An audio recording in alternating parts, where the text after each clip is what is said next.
What if your career ladder could literally control an empire? I'm talking about the Roman magistrate, the offices that made the Republic run, and sometimes come undone. Here's the timeline, fast. 509 BCE, Rome kicks out its kings, power doesn't vanish, it's split.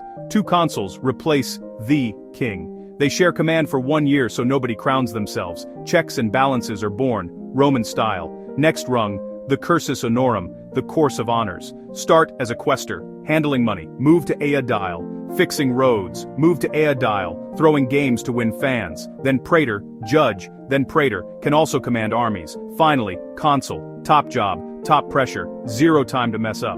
But Rome adds wild cards. Tribunes of the plebs can veto almost anything to protect common citizens, untouchable in office. Censors count citizens. Censors police morals. Censors choose the Senate list. Quiet power that lasts long after their 18-month term. And in disaster, a dictator, one person, 6 months, solve the crisis, then step down.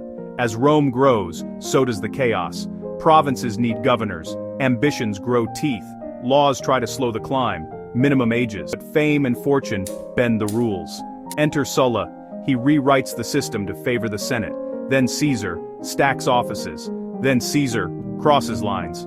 Proves charisma can bulldoze tradition. 27 BCE, Augustus flips the script. The Republic's offices remain, but real power centralizes.